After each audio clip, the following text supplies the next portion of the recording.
एक दिन की बात है। एक साधु गांव के बाहर अपने वन में स्थित अपनी कुटिया की ओर जा रहा था। रास्ते में बाजार पड़ा। बाजार से गुजरते हुए साधु की दृष्टि एक दुकान में रखी हुई ढेर सारी टोकरियों पर पड़ी। उसमें खजूर रखे हुए थे। खजूर देखकर साधु का मन ललचा गया। उसके मन में खजूर खाने की इच्छा जाग उठी, किंतु उस समय उसके पास पैसे नहीं थे। उसने अपनी इच्छा पर नियंत्रण रखा और कुटिया चला गया। कुटिया पहुंचने के बाद भी खजूर का विचार साधु के मन से नहीं निकल पाया। वह उसी के बारे में सोचता रहा। रात में वह ठीक से सो नहीं पाया।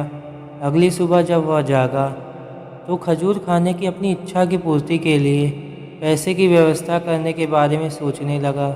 सूखी लकड़ियाँ बेचकर खजूर खरीदने लायक पैसों की व्यवस्था अवश्य हो जाएगी। यह सोचकर वह जंगल में गया और सूखी लकड़ियाँ बीनने लगा।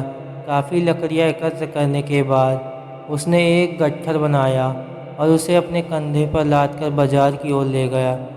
लकड़ियों का गट्ठर भारी था, जिसे उठाकर बाजार तक की दूरी तय करना आसान नहीं था, किंतु साधु चलता गया।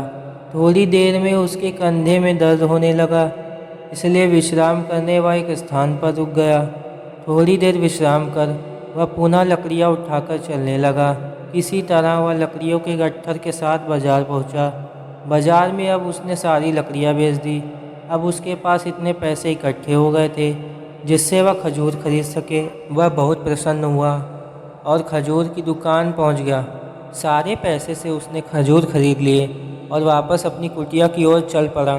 कुटिया की ओर जाते जाते उसके मन में विचार आया कि आज मुझे खजूर खाने की इच्छा हुई।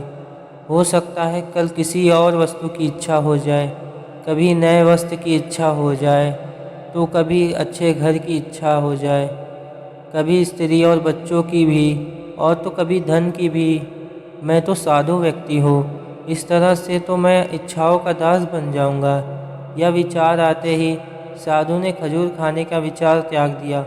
उस समय उसके पास एक गरीब व्यक्ति गुजर रहा था। साधु ने उसे बुलाया और सारे खजूर उसे दे दिए। इस तरह उसने स्वयं को इच्छाओं का दास बनने से बचा लिया। यदि हम अपनी हर इच्छाओं के आगे हार जाएंगे तो सदा के लिए अपनी इच्छाओं के दास बन जाएंगे। मन चंचल होता है, उसमें रह रहकर इच्छाएं उत्पन्न होती रहती है, जो उचित भी हो सकती है और अनुचित भी। ऐसे में इच्छाओं पर नियंत्रण रखना आवश्यक है, तभी जीवन में सफलता प्राप्त होगी। हमें इच्छाओं का दास नहीं बनना है, बल्कि इच्छाओं को अपना दास बनाना है।